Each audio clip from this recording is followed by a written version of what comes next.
Parfait, on vous voit très bien. Bon, on va attendre l'arrivée de tout le monde et puis on pourra démarrer.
Bien, bonjour tout le monde. On va attendre encore une minute, voir s'il y a encore une ou deux personnes qui nous rejoignent. Et puis on pourra démarrer. D'ores et déjà, bienvenue et merci de votre présence.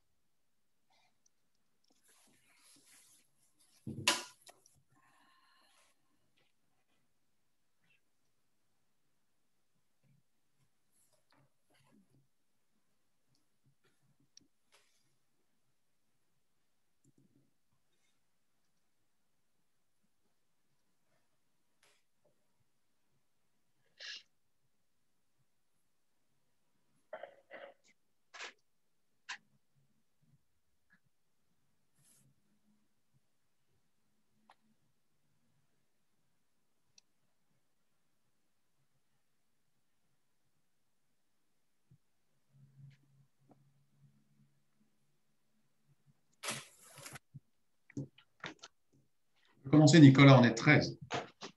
Ouais, j'accepte juste encore ceux qui arrivent là. Et puis on va y aller.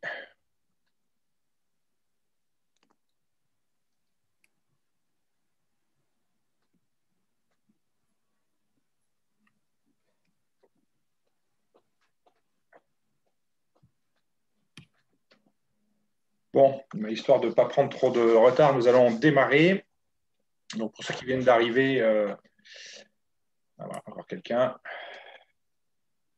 Pour ceux qui sont en train, qui viennent d'arriver, donc bienvenue sur ce premier webinaire concernant les entreprises et notamment les aspects de financement pour lesquels on va régulièrement, là, jusqu'à la fin d'année, peut-être même sur le début d'année prochaine, développer certains thèmes qui nous semblent intéressants. Aujourd'hui, donc, on va s'attarder plus particulièrement sur un sujet relativement précis. Dès que je peux avancer, voilà, dès que je peux avancer le diaporama. On va parler donc des fonds d'investissement de proximité au regard donc du développement de TPE, de PME, PMI, voire même ETI. Donc un vecteur d'investissement un peu particulier que Chantal Corbet, référent Île-de-France chez Adinvest, et Michel Val, référent Nouvelle-Aquitaine chez Adinvest aussi, vont vous détailler dans les quelques slides qui vont suivre. À des fins de bon déroulement, ce que je vous propose, si vous avez des questions, c'est de les transmettre via le chat.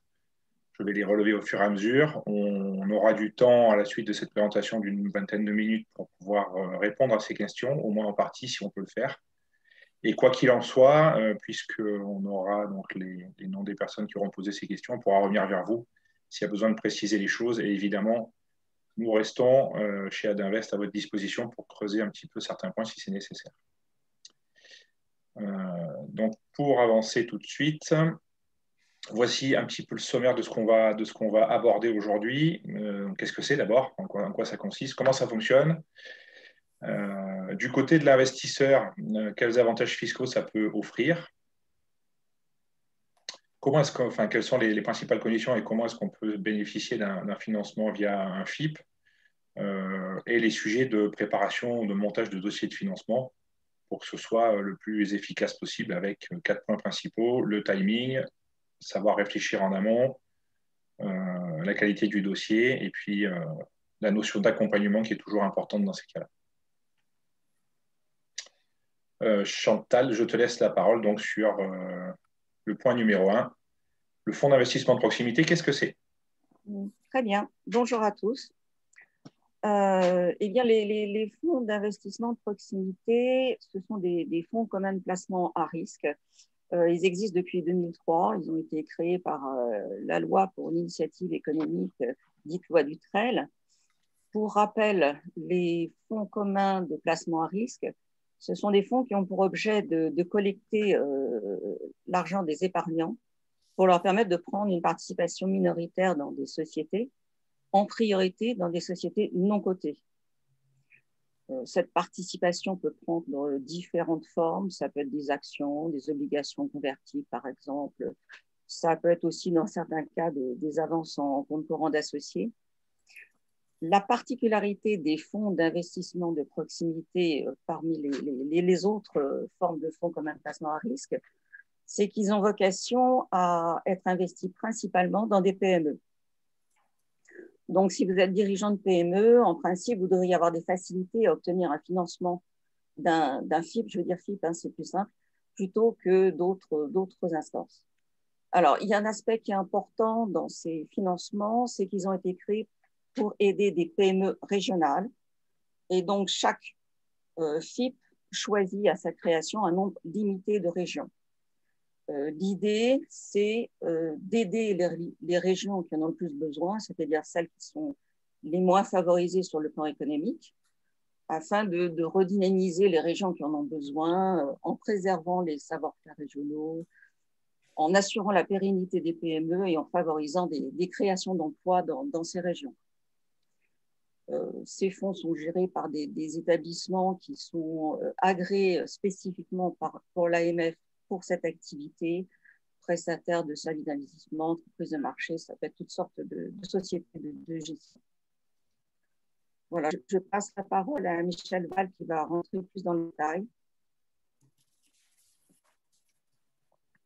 Alors, slide numéro 2, comment ça fonctionne?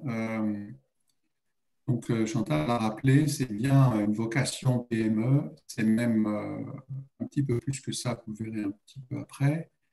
L'obligation des fonds d'investissement de proximité, donc les FIP pour faire plus court, est bien de consacrer au minimum 70% de leurs actifs au financement de PME non cotées.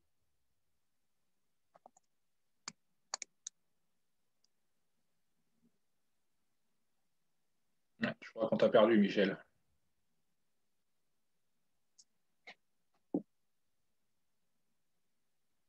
Ouais, je crois que ça a coupé. On va attendre que Michel revienne. Ah. Tu as ton micro coupé, Michel. C'est moi qui ai eu une coupure? Ouais, Okay. a priori, on t'a perdu, mais tu es revenu. Donc, non coté. Le strict minimum, 70% de l'actif sur les financements de PME non cotés. Donc, ça concerne bien toute entreprise, pas seulement de droit français, on verra un petit peu plus tard. Le principe est bien de favoriser la prise de participation au capital ou en obligations convertibles, éventuellement avançant compte courant d'associés, mais c'est l'état d'esprit du fonds d'investissement classique de prise de part dans une entreprise. Un autre point assez intéressant, c'est que, et je trouve que le minimum n'est pas très, très élevé, c'est au minimum 40% consacré à l'augmentation de capital. Autrement dit, on peut aussi bien avoir une augmentation de capital dans laquelle intervient un fonds d'investissement qu'un rachat de parts.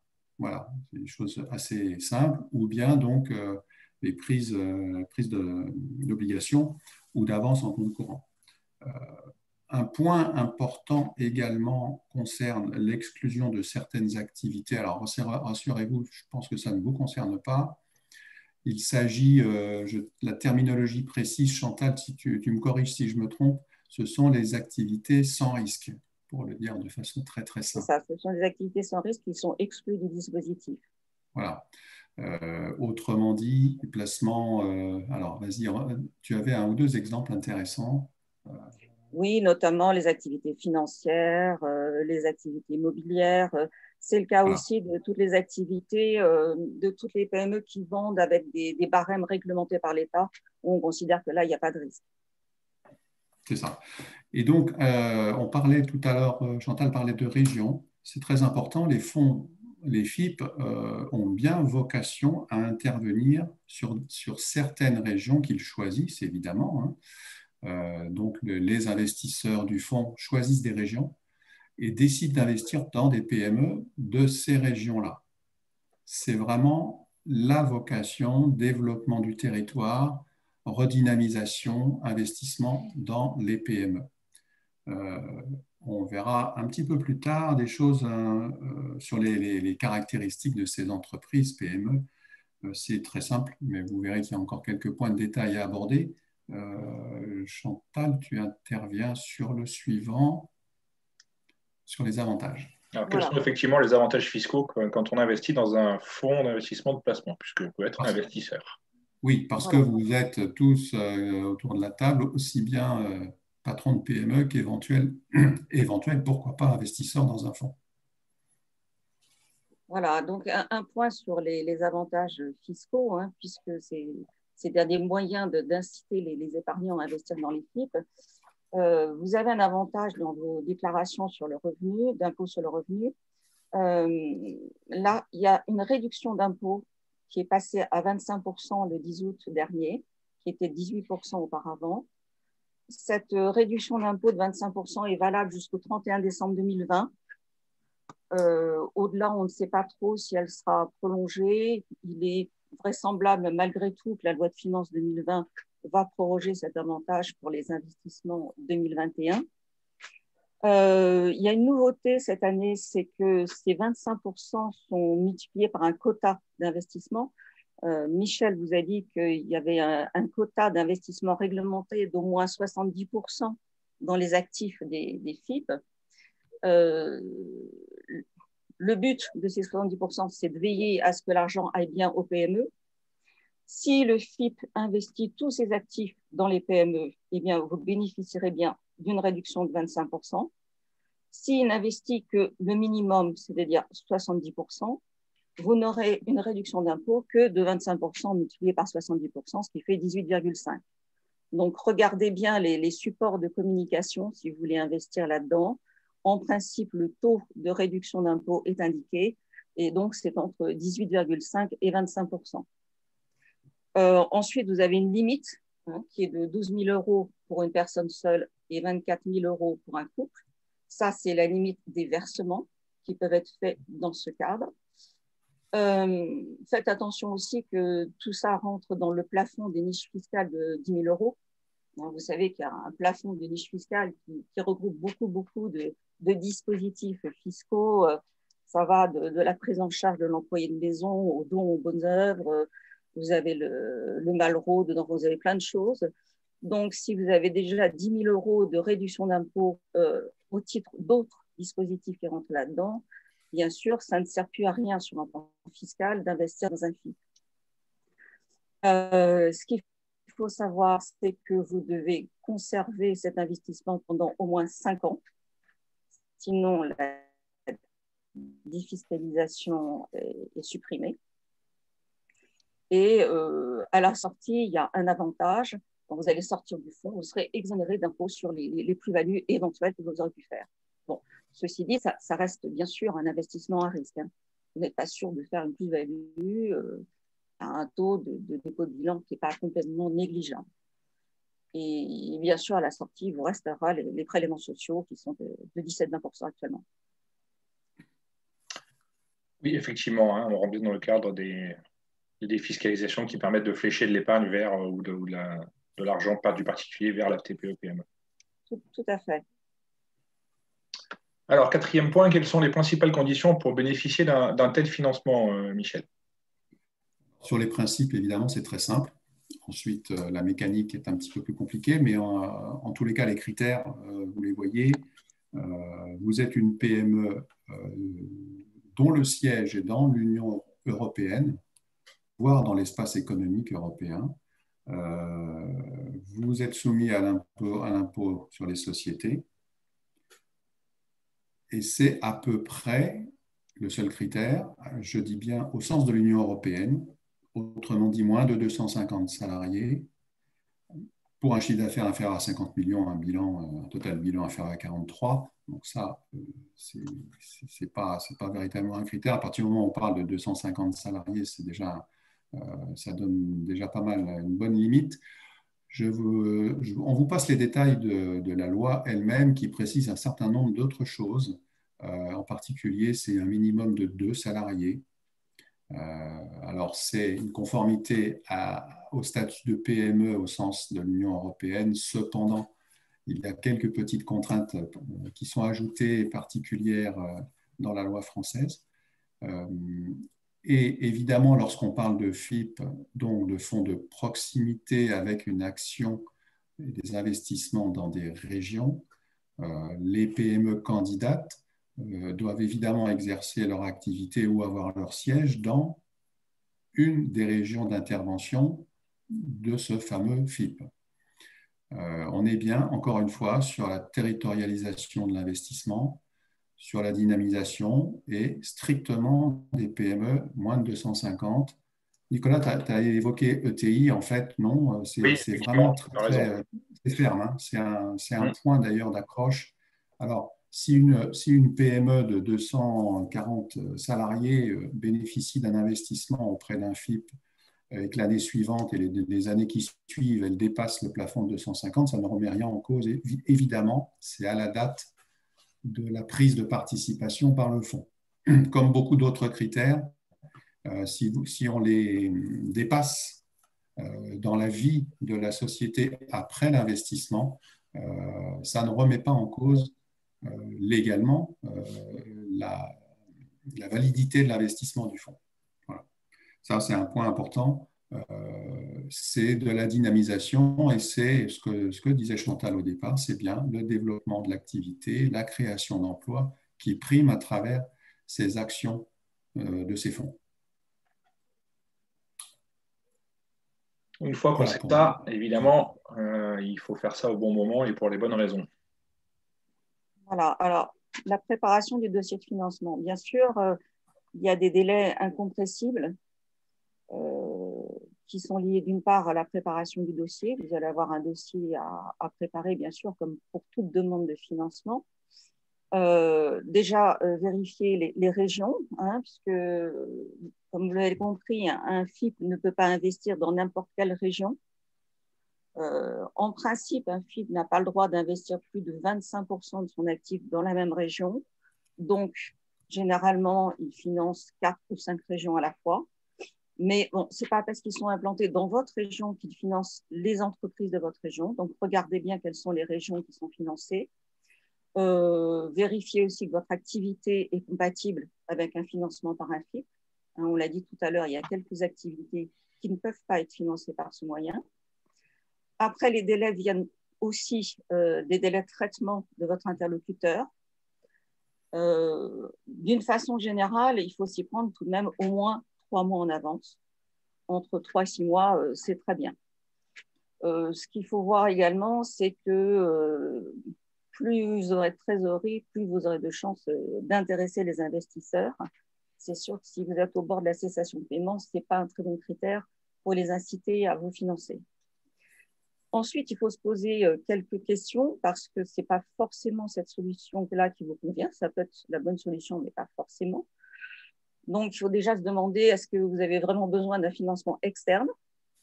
Ce type de solution, bien sûr, va vous diluer. Hein, vous avez compris, c'est une participation de votre capital. Donc, est-ce que vous avez envie d'être dilué? C'est une participation minoritaire. En principe, ça ne doit pas dépasser 15% de votre capital. Mais si vous avez déjà quelques investisseurs externes, ça peut permettre aux investisseurs externes de dépasser la minorité de bocage, par exemple, qui peut présenter des inconvénients dans la gouvernance de votre société. Il faut voir que vous aurez à rendre des comptes à ces investisseurs. Donc, ça signifie mettre en place un reporting périodique. Donc, ça, il faut y penser aussi. Avant de regarder donc, si vous avez besoin d'un financement externe, en général, ce qu'on fait, c'est qu'on regarde les possibilités en interne, bien sûr. Est-ce que vous avez un moyen de dégager de la trésorerie en interne? Alors là, il y a beaucoup de solutions, bien sûr. Hein. Essayer de renégocier vos conditions de paiement auprès de vos fournisseurs, signer un contrat d'affacturage, demander des acomptes à vos clients, relancer les créances impayées. Bon, il y a des tas de solutions. Mettre en place un contrat de leaseback, par exemple. Donc, il y a beaucoup de choses à faire quand même en interne pour se rendre compte qu'il n'y a pas d'autres solutions qu'un financement externe. Et si ces autres solutions ne sont pas moins coûteuses et moins contraignantes qu'un financement externe. Et puis après, si vraiment vous pensez qu'un financement externe est la bonne solution, est-ce que le FIP est la solution la plus adaptée? Bon, est-ce que vous ne pouvez pas remettre un petit peu d'argent? Est-ce que vous n'avez pas des amis, vous savez ce qu'on appelle leur monnaie, qui pourraient vous aider? Si c'est une petite somme, est-ce qu'un prêt bancaire n'est pas plus adapté? Bon, ça aussi, c'est des choses qu'il faut regarder. Voilà, donc après, une fois que vous avez décidé ça, à quoi va servir ce financement? Ça, c'est les dernières questions qu'il faut se poser. Et quel montant vous voulez demander? Il faut faire attention. C'est sûr que si vous demandez une petite somme, vous aurez plus de facilité à l'obtenir. Maintenant, il faut être sûr que ça va couvrir tous vos besoins. On considère en général que ce type de financement dilutif, il faut que ça tienne au moins, ça couvre les besoins d'entreprise au moins 18 mois, 2 ans, parce que sinon, vous allez passer votre temps à chercher des fonds, donc ce n'est pas une bonne solution. Donc voilà, ça, c'est les principales questions qu'il faut se poser. Et donc, oui, vas-y. Oui, j'embraye ce que vient de dire Chantal sur les bonnes questions à se poser. Pourquoi? Entre autres, parce que préparer un dossier de financement auprès d'un fonds, alors qu'il s'agisse d'un fonds de proximité ou pas, en tout cas auprès d'un financeur externe, c'est du travail. C'est parfois beaucoup de travail. Et quand Chantal parlait de 3 à 6 mois, c'est du réel et du vécu. Pourquoi? Parce qu'un financeur ne va pas se contenter de voir un joli tableau, il va vouloir comprendre quelle est la stratégie de l'entreprise et donc votre stratégie en tant que patron de PME, vos objectifs, votre volonté de développement, vos aspirations. Ce sont des éléments extrêmement importants parce que cela permet d'avoir un dossier de candidature qui soit compréhensible et clair à partir du moment où vous-même, patron de PME, vous êtes très clair dans vos objectifs et votre stratégie. Ça, c'est un point absolument fondamental parce que le financeur, le comité d'engagement du fonds, par exemple, va analyser un dossier, pas seulement une présentation, mais aussi un dossier dans lequel ce comité doit absolument retrouver ses petits en disant « je comprends parfaitement ce que ce patron de PME souhaite ou cette patronne de PME souhaite faire et je suis convaincu, je vais mettre de l'argent dans cette entreprise. » La notion de personne doit être remise au milieu. Ce sont les individus qui font la preuve de la validité d'un projet. Ce n'est pas un dossier en tant que tel, c'est bien la volonté du patron d'entreprise, c'est bien sa stratégie, son affirmation de quel chemin il veut suivre pour qu'en effet, un fonds de toute nature, je vois la question de M. Brasier, on va l'aborder à la fin, mais c'est vraiment très important, et c'est lié à ça, pour que ce fonds prenne la décision d'investir. Quand on dit et on précise ne pas hésiter à se faire accompagner, parce qu'il y a effectivement des professionnels qui ont l'habitude, la pratique de fonds d'investissement, de la préparation de dossiers, du montage de stratégies, non pas pour faire à votre place, mais pour vous accompagner et vous aider en effet à être vous-même extrêmement clair dans vos objectifs et donc dans la traduction de ces objectifs en dossier de financement. Et croyez-moi, lorsqu'on est dans un comité d'engagement, ça se sent lorsque le porteur du projet, au sens donc très large du terme, est convaincu lui-même de ce qu'il présente. Voilà pour moi sur cette partie. Ok, merci beaucoup. Merci Michel, merci Chantal. Effectivement, c'est un point qui est primordial quand on prépare un dossier d'investissement et de financement. On a tendance à se focaliser beaucoup sur les prévisionnels. Alors certes, il en faut un, mais globalement, selon les dernières études, c'est un critère qui est regardé en 10e position par les investisseurs. Le premier étant évidemment la rentabilité, ça c'est certain. Mais le deuxième tout de suite derrière, par exemple, c'est la qualité de l'équipe. Donc comme quoi, ce sont souvent des sujets qui sont plutôt qualitatifs qui sont regardés prioritairement. Alors, pour rebondir sur le dernier point, donc l'histoire de se faire accompagner, et on va s'acheminer une minute ou deux vers notre activité chez Adinvest, ben c'est avoir la capacité, alors soit seul, mais c'est toujours difficile quand on a la tête sur le guidon, soit en ayant une forme de sparring partner, donc chez nous ça s'appelle un business mentor, la possibilité de se poser plus de questions, de questionner systématiquement l'activité, la stratégie, donc de travailler sur le pourquoi et d'ouvrir le champ des possibles. Alors, Chantal l'a cité tout à l'heure sur des aspects plus techniques, mais effectivement, il n'y a pas qu'une seule voie pour financer son projet, il n'y a pas qu'une seule voie pour le réaliser. Donc, la question du business model reste toujours importante à challenger, et même régulièrement. Beaucoup de sociétés ont fini par pivoter parce qu'elles n'étaient plus forcément en phase avec ce qu'elles avaient imaginé au départ. L'histoire du financement, le financement ne doit jamais être considéré comme un but ou un objectif, c'est un moyen, donc un moyen qui doit servir à un objectif. Et enfin, et je l'ai cité tout à l'heure, est-ce qu'effectivement la société dispose en interne des compétences nécessaires pour piloter ce changement? On cite la force commerciale parce que sans chiffre d'affaires, il est compliqué d'avancer. Il n'y a pas que ces sujets-là. Donc voilà des exemples de questionnements qu'il faut avoir à l'esprit quand on prépare ce type de dossier. Ce type de dossier de financement doit être un bon moyen justement de questionner l'ensemble de la stratégie de l'entreprise. Un mot rapidement sur notre activité et sur qui Ad Invest aujourd'hui. Vous voyez quatre éléments principaux. Le premier, donc, qui est aujourd'hui le plus important chez nous, sur lequel s'appuie notre développement, qui est le développement, la réalisation et la mise en place d'une certification pour ce métier de business mentor, une certification ISO, qui s'appelle MentorCert, que vous retrouverez très facilement en tapant MentorCert dans vos moteurs de recherche. Et chez Ad Invest, une équipe composée essentiellement de dirigeants ou anciens dirigeants, donc qui ont une très forte expérience du monde de l'entreprise et des affaires en général. Cette certification nous permet de développer un réseau européen de business mentors. Donc, on a évidemment notre activité en France, mais on commence à se développer sur d'autres pays. Je pense notamment à l'Espagne, au Portugal, quelques pays de l'Est, Europe centrale, Pologne et autres. Vous le voyez, avec un certain nombre de partenaires.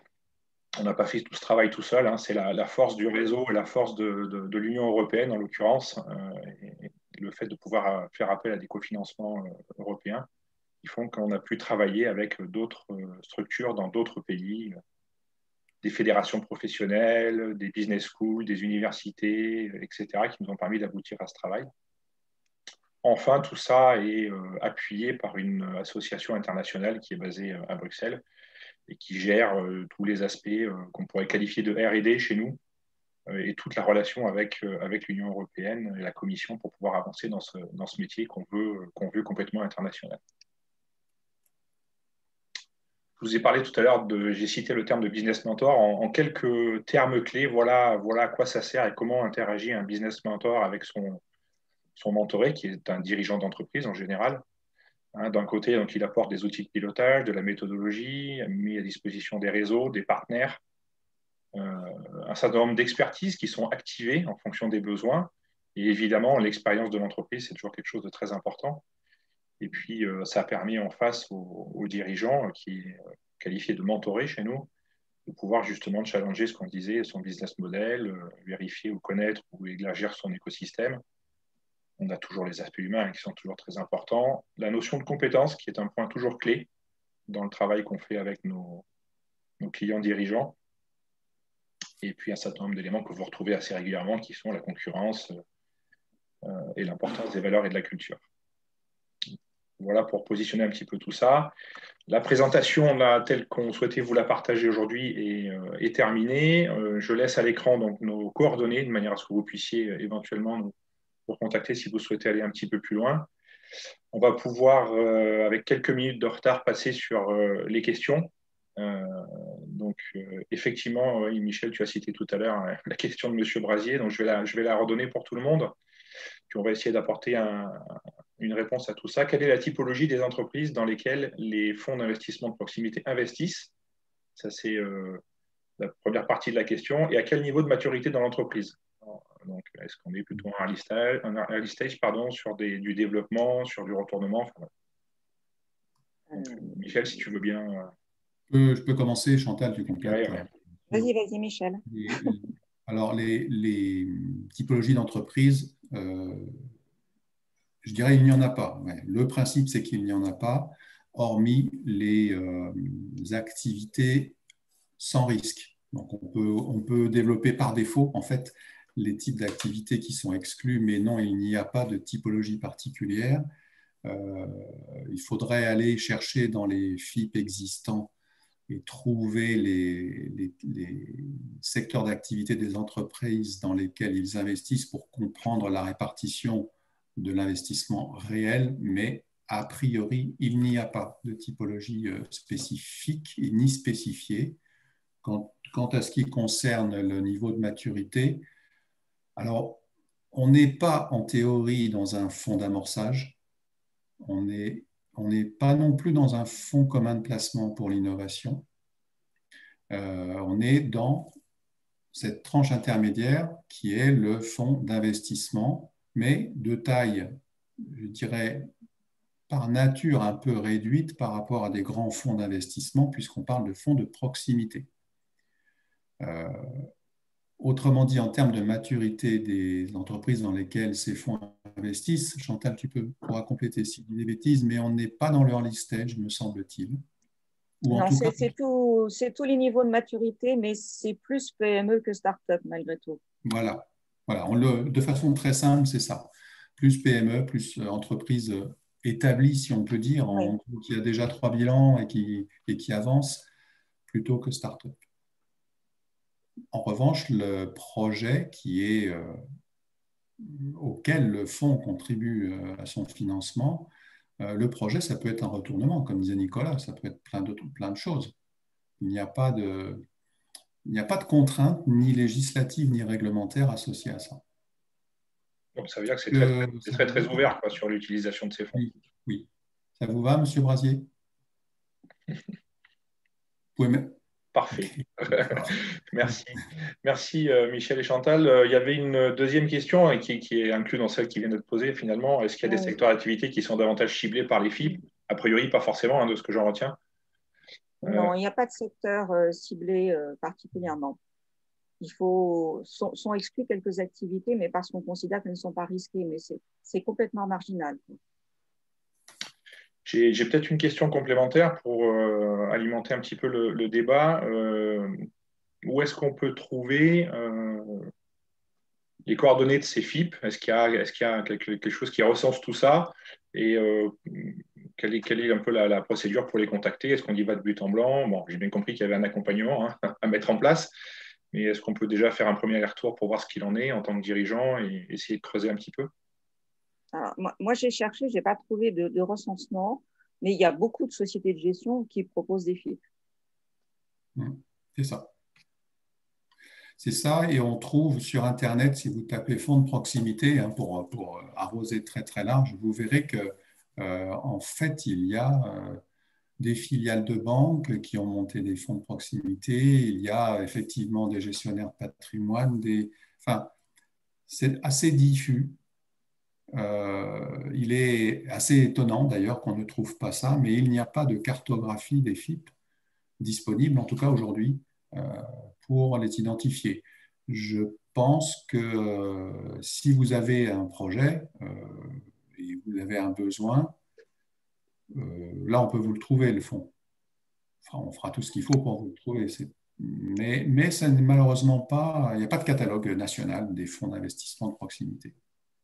Ok. Une autre question qui vient d'arriver. Oui. Y a-t-il un montant moyen des fonds apportés par les FIP? Est-ce qu'on a une fourchette? Est-ce qu'encore une fois, c'est dépendant peut-être du volume du fonds au départ, du projet? Il y a un montant minimum, ici je me souviens bien, de 380 000 euros. Il n'y a pas de maximum, ça va jusqu'à plusieurs millions. Pour un investissement dans une société, c'est 380 000. Donc il y a un minimum. Oui. D'accord. Oui, il y a un minimum. Ça, c'est effectivement un point très important. Oui, ce que ça confirme, c'est bien la cible PME. Encore une fois, c'est bien ça. En revanche, bien sûr, le FIP, on ne l'a pas évoqué, mais le fonds de proximité respecte les règles d'un fonds d'investissement. C'est maximum 10% de son actif dans une société. D'accord ? Un fonds de proximité qui aurait 10 millions de capital ne peut pas mettre plus d'1 million en financement. Par projet, par investissement. Oui, tout à fait. Et ça, c'est strict et c'est toujours respecté parce que, bon, à la fois sur le plan législatif, ça c'est un truc qui est très bien respecté, et d'autre part, pour le fonds lui-même, ça deviendrait une prise de risque trop importante. Et le principe des fonds, c'est bien de diluer, comme on dit, c'est pas un très joli mot, mais diluer le risque en répartissant ses actifs sur plusieurs projets. Ok, très bien. A priori, il n'y a pas d'autres questions pour le moment. Donc, vous avez, je pense, eu le temps, pour ceux qui le souhaitaient, de noter nos coordonnées. N'hésitez pas à revenir vers nous si vous souhaitez des précisions sur des sujets qui vous concernent peut-être plus directement, un peu moins génériques, qui concernent votre entreprise ou votre situation. En tout état de cause, donc, je vous remercie pour votre participation. Merci à Chantal et Michel pour cette intervention. Et puis, j'ai vu que certains s'étaient déjà inscrits. Donc, rendez-vous pour notre prochain webinaire la semaine prochaine, le mardi. C'est le 10 novembre, si je ne dis pas de bêtises, à 11 heures. Et là, ça concernera une autre forme de financement, les financements issus de l'Union européenne. Donc, plutôt du financement public, mais qui ont tout autant d'intérêt dans l'établissement d'une stratégie de croissance d'une entreprise, quelle que soit sa taille, et y compris des entreprises de petite taille.